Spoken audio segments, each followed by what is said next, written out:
오늘 지난 말씀은 예레미야 48장 36절에서 47절까지 말씀입니다. 한 절씩 교독하시겠습니다. 그러므로 나의 마음이 모압을 위하여 피리같이 소리하며 나의 마음이 길레레스 사람들을 위하여 피리같이 소리하나니 이는 그 모았던 재물이 없어졌음이니라. 각 사람의 두 발이 밀렸고 수염이 깎였으며 손이 베어졌으며 허리에 굵은 배가 둘렸고 모압의 모든 지붕에서와 거리각지에서 애곡함이 있으니 내가 모압을 재미없는 그릇같이 깨뜨렸음이니라. 여호와의 말이니라. 아, 모압이 파괴되었도다. 그들이 애곡하는도다. 모압이 부끄러워서 등을 돌이켰도다. 그런즉 모압이 그 사방 모든 자의 조롱거리와 두려움이 되리오로다. 나 여호와가 이같이 말하노라. 보라, 그가 독수리같이 날아와서 모압 위에 그 날개를 펴리어라. 성읍불이 취함을 당하며 요새가 함락되는 날에 모압 용사의 마음이 구로하는 여인 같을 것이라. 모압이 여호와를 거스려 자만나있으므로 멸망하고 다시 나라를 이루지 못하리오로다. 나 여호와가 말하노라. 모압검이나 두려움과 함정과 올무가 내게 임하나니 두려움에서 도망하는 자는 함정에 떨어지겠고 함정에서 나오는 자는 올무에 걸리리니 이는 내가 모압의 벌받을 해로 임하게 할 것이니라. 여호와의 말이니라. 도망하는 자들이 기진하여 에스본 그늘 아래에 서니 이는 불이 헤스본에서 발하며 화염이 시온의 속에서 나서 모압의 살적과 호원하는 자들의 정수리를 사림이오로다. 모압이여 내게 화했도다. 그 모습 백성이 망하였도다. 네 아들들은 사로잡혀갔고 네 딸들은 포로가 되었도다. 그러나 내가 말하리래. 모압의 포로로 돌아오게 하리라. 여호와의 말이니라 하시니라. 모압을 심판하는 말씀이 이에 그쳤니라. 아멘. 예레미야 46장부터 이방 나라에 대한 심판 내용들이 있었습니다. 46장에서 애굽에 대한 심판이 있었고 47장에 블레셋에 대한 심판 내용들이 있었지요. 48장에 와서 길게 모압에 대한 심판 내용이 이어지고 있습니다.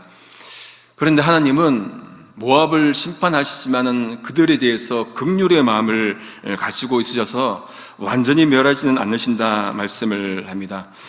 36절 보시면은 그러므로 나의 마음이 모압을 위하여 피리같이 소리내며 나의 마음이 길레레스 사람들을 위하여 피리같이 소리내나니 이는 그가 모았던 재물이 없어졌습니다. 세 번역으로 보시면요. 그러므로 나의 마음이 모압 때문에 슬픈 소리가 나는 피리처럼 탄식하며 나 마음이 길레레스의 주민 때문에도 슬픈 소리가 나는 피리처럼 탄식한다. 모압이 남겨놓은 재물이 사라졌기 때문이다. 여기 그러므로는 앞에 나온 것과 이어지는 말이겠지요. 하나님께서 모압을 보시고 그 교만함을 보시고 심판하시겠다고 하셨는데 그래도 그들에 대해서 애통해하는 마음을 가지셨습니다. 31절 어제 읽었던 본문 중에 그러므로 내가 모압을 위하여 울며 온 모압을 위하여 부르짖으리니 무리가 길레레스 사람을 위하여 슬퍼하리오로다. 거의 같은 구조이죠. 그러므로 모압 때문에 길레레스 때문에 슬픈 소리 나는 피리처럼 탄식한다. 그렇게 말씀합니다. 피리 소리가 즐거울 때도 있지요. 그런데 피리 소리는 어떤 피리 소리는 굉장히 슬퍼요. 이런 말씀을 하시는 모습을 보면은 하나님은 저 멀리 계셔서 인간과는 관계없으시고 우리 삶과는 아무런 관계없는 그런 군주적 하나님만 아닌 것 같습니다. 우리 하나님은 어떤 아픔에도 고통에도 신음에도 함께 아파하시는 그런 하나님이시죠. 그러니까 compassionate God이에요. 또 관계적 하나님이시고요. 우리와 함께 하시고 우리의 신음에도 응답하시는 그런 하나님임을 보게 됩니다. 사람도 관계적이죠. 그런데 그렇게 다른 사람이 아프면은 우리도 아프고 다른 사람이 기쁘면은 함께 기뻐하는 이 반응이 있는 게 중요합니다. 그런 반응이 없는 모습을 예수님께서 지적하지 않으십니까? 마태복음 11장 16절 17절입니다. 이 세대를 무엇으로 비유할꼬? 비유컨대 아이들이 장태에 앉아 제 동물을 불러 가로되 우리가 너희를 향하여 피 흘리를 불어도 너희가 춤추지 않고 우리가 애곡하여도 너희가 가슴을 치지 아니하였다 함과 같도다. 여기 피리 소리는 즐거운 소리인데 반응이 없다는 거예요. 또 슬퍼하는데도 반응이 없습니다. 무감각한 시대를 말을 합니다. 감각이 없는 시대, 다른 사람에게 관심이 없는 시대, 그런 모습이 아니라 정말로 하나님도 세상에 관심을 두시고 하나님도 세상의 아픔에 함께 아파하시는 모습이라면은 우리도 서로 마음을 같이 하는 게 필요합니다. 하나님은 모압을 심판하시면서도 어떻게 하신다고요? 그들을 긍휼히 여기십니다. 하나님의 궁극의 목적은 심판이시겠습니까? 돌아오기를 원하시는 것이 하나님의 마음이죠. 누구든지 돌아오기를 원하십니다. 호세아 11장 8절에 에브라임이여 내가 어찌 너를 놓겠느냐, 이스라엘이여 내가 어찌 너를 버리겠느냐, 내가 어찌 너를 아드마같이 놓겠느냐, 어찌 너를 스보임같이 두겠느냐, 내 마음이 내 속에서 돌아서 돌이키어 나의 긍휼이 온전히 불붙듯 하도다. 버리지 않으시는 하나님, 아니 버리지 못하시는 하나님의 마음을 보게 되죠. 왜 그렇습니까? 하나님이 창조하신 백성이기 때문에 하나님이 못 버리시는 그 애틋한 마음이 있다는 거죠. 이제 모압이 심판받는 모습을 이제 또 보여줍니다. 어떤 모습으로 심판을 받습니까? 37절을 보니까 각 사람의 두 발이 밀렸고, 세 번역으로 보시면은 머리털을 밀고, 개역개정은 대머리가 되었고, 수염이 깎였으며 손이 베어졌으며 허리에 굵은 배가 들렸다, 그렇게 묘사하고 있습니다. 고대 근동 지방에서 머리털 미는 것과 수염 미는 것은 애도 의식이었다고 합니다. 모압이 심판받는데 슬픈 장면이잖아요. 공동체로 함께 같은 마음을 표현하는 것이죠. 이사야 15장 2절 말씀에도 그들은 바윗과 디본 산당에 올라가서 울며 모압은 느보와 메드바를 위하여 통곡하는도다. 그들이 각각 머리털을 없이 하였고 수염을 깎았으며, 같은 표현이 나오죠. 이런 것에서 연유했는지 정치권이든지 연예계든지 학생들도 뭔가 호소할 때, 뭔가 어필할 때 삭발을 하는 것도 아마 이런 데서 유리하지 않았나 생각해 보게 됩니다. 이제 그 모압 지역에서 슬픈 소리가 계속해서 들립니다. 38절을 보시면은 모압의 모든 지붕과 거리 각처에서 슬피 우는 소리가 들립니다. 그런데 하나님께서 말씀을 합니다. 내가 모압을 재미없는, 개역 개정으로 보시면 마음에 들지 않는, 세번역으로는 전혀 마음에 들지 않는 그릇같이 깨뜨려 버렸다 말씀을 합니다. 토기장이가 자신이 만든 그릇이지만은 마음에 들지 않으면은 깨뜨릴 수 있죠. 그건 토기장이 마음이에요. 그렇듯이 하나님이 마음에 들지 않는 모압도 벌하실 수 있다는 그 말씀입니다. 그러니까 토기장의 마음을 인정하는 게 중요합니다. 이사야 64장 8절에도 그러나 여호와여 주는 우리 아버지시니이다. 우리는 진흙이요 주는 토기장이시니 우리는 다 주의 손으로 지으신 것이라. 주님은 토기장이고 우리는 진흙이에요. 주님이 토기장이를 토기를 이렇게도 만들고 저렇게도 만들 수가 있는 것이죠. 그 토기장의 마음을 받는 것, 인정하는 것, 그것이 중요합니다. 로마서 9장 20절 21절에도 바울이 이렇게 말하지 않습니까? 이 사람아 네가 느기에 감히 하나님을 힐문하느뇨 반문하느뇨 지음을 받은 물건이 지은 자에게 어찌 나를 이같이 만들었느뇨 말하겠느뇨.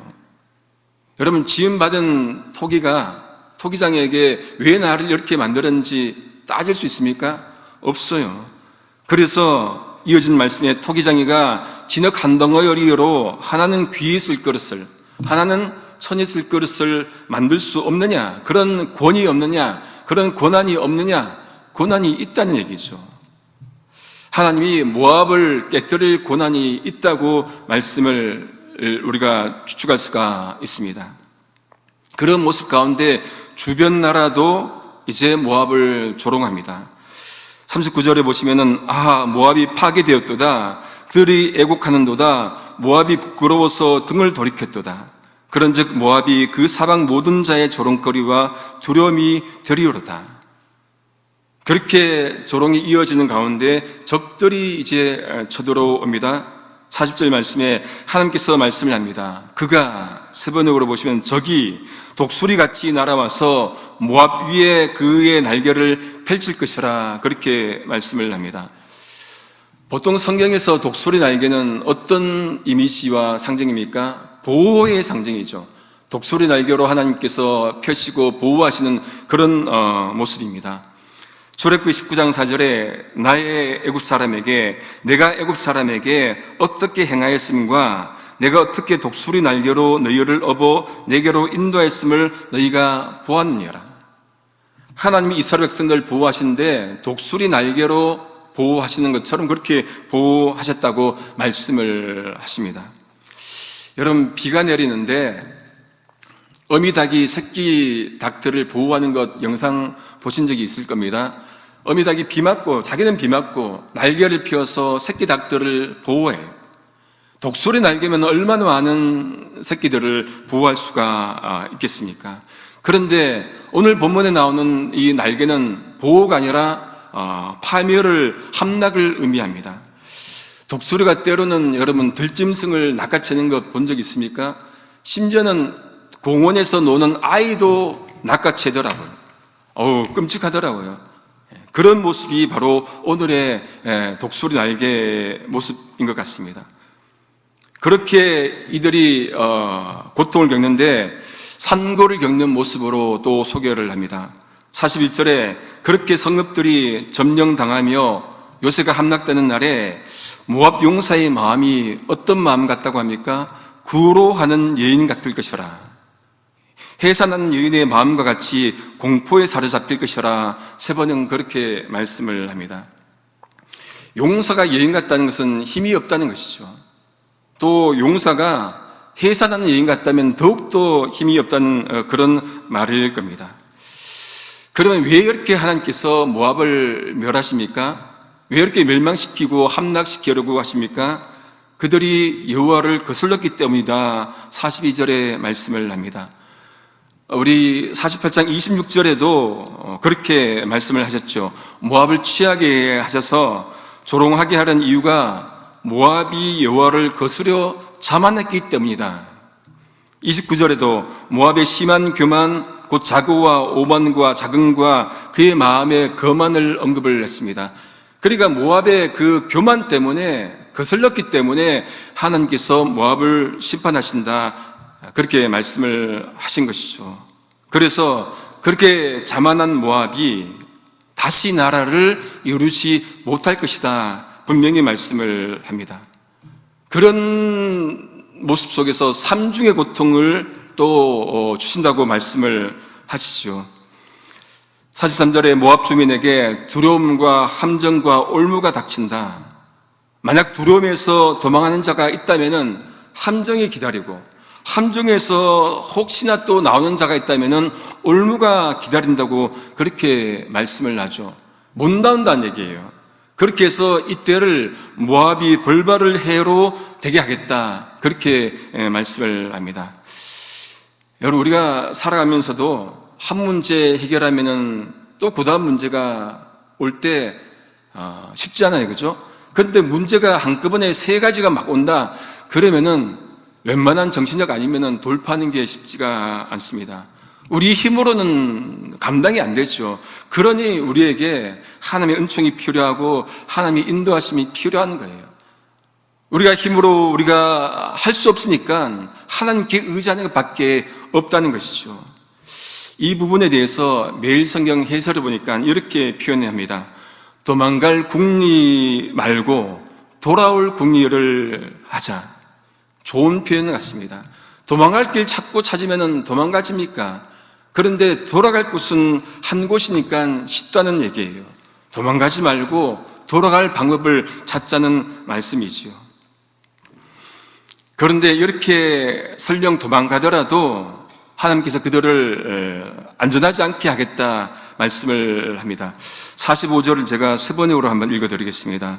도패는 자들이 기진하여 헤스본 성벽의 그늘 속에 머물러 선다 해도 헤스본 성 안에서 불이 나오고 시온의 왕궁에서 불꽃이 뿜어 나와서 모압 사람들의 이마와 소란 피우는 자들의 정소리를 살라버릴 것이다. 그러니까 이 도망갈 곳이 없다는 것이죠. 헤스본은 암몬 지역에 속했는데 헤스본의 그 불길이 거기에 숨어있는 백성들을 살라버릴 것이다. 그렇게 말씀을 합니다. 유다 옆으로 좀 위쪽에서 에돔, 모압, 암몬, 아람 이렇게 위로 올라가죠. 그게 모압 위에 암몬이 있지만은 거기에 숨어있다 하더라도 살라버릴 것이다. 도망갈 곳이 없다는 그런 얘기입니다. 그렇게 그들이 이제 포로가 되겠다 또 말씀을 합니다. 46절에 모압이여 내게 화가 있도다. 그모스의 백성이 망하였도다. 내 아들들은 사로잡혀갔고 딸들은 포로가 되었다. 너무 슬픈 모습입니다. 그럼 이제 끝인가요? 이렇게 끝납니까? 아니에요. 하나님께서 또 기회를 또 주십니다. 오늘 말씀 47절 마지막 말씀을 우리 한번 같이 한번 읽어보겠습니다. 하나님께서 그러나 내가 말이래 모압의 포로로 돌아오게 하리라 여호와의 말이니라 하시니라. 모압을 심판하는 말씀이 이에 그쳤느니라. 하나님은 긍휼을 베푸시기를 포기하지 않으시는 그런 하나님이십니다. 백성들이 돌아오기를 원하시는 그런 하나님이죠. 모압 이방 나라라 하더라도 돌아오기를 원하셨습니다. 사실 모압이 어떻게 형성된 나라입니까? 창세기 19장에 보시면은 소돔과 고모라 성이 멸망할 때 그때 아브라함의 조카 롯과 아내와 두 딸이 이제 성에서 나오지요. 물론 롯의 그 아내는 돌아보다가 소금 기둥이 되어 버립니다. 이제 남은 사람은 누굽니까? 롯과 두 딸밖에 없어요. 근데 두 딸이 가만히 보니까 자식을 데려릴 방법이 없는 거예요. 어떻게 합니까? 아버지에게 술을 먹여서 자식을 얻지 않습니까? 큰딸이 먼저 들어가서 동침하고는 그렇게 해서 자식을 낳는데 모압이라 부르죠. 모압 자손의 조상이 됩니다. 작은 딸이 아들을 낳습니다. 어떻게 됩니까? 베나미라고 하죠. 암몬 자손의 조상이 됩니다. 모압 족속의 그 시작 자체가 굉장히 참 슬프고 아픈 출발입니다. 그런데 여러분, 예수 그리스도의 탄생에 있어서 이 모압 족속이 기이한 것이 있잖아요. 사사시대에 그때 유다 베들레헴의 흉년이 됩니다. 엘리멜렉이 아내 나오미와 말론, 기럨 두 아들을 데리고 모압 지방으로 가지요. 거기서 사는데 엘리멜렉이 죽습니다. 말론과 기럨은 모압 여인을 아내로 맞이합니다. 말론의 아내는 룻이고 기럨의 아내는 오르바였지요. 그런데 말론과 기럨도 죽게 됩니다. 오르바는 모압 지방에 남고 룻이 나오미와 함께 베들레헴으로 돌아오지요. 돌아와서 룻이 보아스를 만나서 결혼하고 나온 대열을 이은 이가 누굽니까? 흘러나온 게 다윗이잖아요.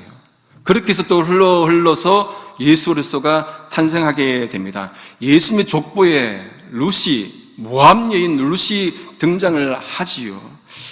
여러분, 우리가 안 믿는 이방인이라 하더라도 함부로 우리가 판단해서도 안 되고 함부로 우리가 미워해서도 안 되고 하나님이 쓰실 거면은 쓰시고 하나님 그들도 사랑하시는 것을 보게 됩니다. 역사의 인물 중에 예수 그리스도 족보 가운데 등장했다면은 우리가 함부로 어떤 사람들을 판단해서는 안 될 것입니다. 사랑으로 품고 이런 것이 하나님의 긍휼의 마음이겠지요. 우리가 하나님의 자리를 대신할 수가 없습니다. 말씀을 정리합니다. 요즘 물어보면은 다 아는 게 등장을 했습니다. 거의 다 알죠. 뭡니까? 챗 GPT. 저도 거의 안 쓰다가 여기 세븐일레븐 옆에 보면은 멕시칸 식당이 있잖아요. 가끔 가서 제가 브리또를 주문을 하는데 그때 한번 스페니쉬를 좀 써보자 해서 이제 이 앱을 켜서 한번 배워요. 혼자 공부를 조금 요즘을 하는데 옛날에는 바라또만 제가 알았는데 싸다 바라또만 알았는데 요즘은 몇 단을 좀 알게 되었습니다. 그래서 제가 한번 물어봤어요. 얘는 모르는 게 없더라고요. 이거 다 잘, 즉각에서 나오고, 너 신인이야? 제가 물어봤어요. 아유가? 물어보니까 나는 신이 아니다. 나는 단지 인공지능이다. Artificial Intelligence다. 그렇게 말을 하더라고요. 모든 것 다 알면은 신 같은데, 이 인공지능 챗 GPT도 나는 신이 아니야. 나는 단지 인공지능이야. 이렇게 말하더라고요. 얼마나 챗 GPT가 겸손한지요. 예. 근데 요즘 보면은 물 좀 안다고 신처럼 올라가는 자들도 있잖아요. 성령 받고 신윤서 좀 가지면은 마치 자기가 신처럼 되는 사람도 얼마나 많이 있습니까? 아니에요. 오직 하나님만이 하나님이시죠. 이사야 44장 6절에 하나님은 처음이요 마지막이십니다. 하나님 외에 다른 신이 없다고 말씀을 합니다. 우리가 섬길 분은 다른 것이 아니라 오로지 하나님 한 분이십니다. 그 하나님이 심판자이기도 하지만은 그 하나님은 긍휼의 하나님, 모압조차도 돌아오기를 원하시는 그런 하나님의 모습입니다. 이사야 42장 5절과 42장 3절이 그런 모습을 보여줍니다. 하늘을 창조하여 펴시고 땅과 그 소단을 베푸시며 내시며 땅 위의 백성에게 호흡을 주시며 땅에 행하는 자에게 영을 주신 하나님은 상한 갈대를 꺾지 아니하며 꺼져간 등불을 끄지 아니하시는 그런 하나님의 모습을 보여줍니다. 천지 만물을 창조하시고 모든 것을 심판하시고 결정할 수 있는 그 하나님이 상한 갈대조차도 꺾지 않으시고 꺼져가는 등불도 끄지 않으시는 그 긍휼의 마음, 함께 아파하는 마음으로 오늘 또 우리 백성들이, 창조하신 백성들이, 아직도 믿지 않는 백성들이 돌아오기를 원하시는 것이 하나님의 마음이라는 것이죠. 이런 은혜를 깨닫고 살 수 있기를 성부, 성자, 성령이신 삼일째 하나님의 이름으로 소망합니다. 기도하시겠습니다. 하나님 아버지 감사합니다. 이 땅을 창조하신 후 그냥 두지 않으시고 지금 또 섭리 가운데 이끌어 가시는 하나님 아버지 감사합니다. 때로는 우리의 삶 가운데 깨지고 아픈 상처가 있더라도 고치시고 싸매시는 하나님을 경험하고 고백하는 우리가 되도록 인도해 주옵소서. 그러게 우리 작은 신임에도 응답하시는 하나님께 우리 모든 것들을 아뢰고 그래서 응답받는 놀라운 은혜가 있도록 은혜 더하여 주옵소서. 하나님, 저희는 주님 없이는 그 어떤 것도 할 수 없고 그 어떤 것도 이룰 수 없는 연약한 존재이기에 우리 소망 되신 주님만을 의지합니다. 제어를 받아 주시옵소서. 예수님의 이름으로 기도드립니다. 아멘.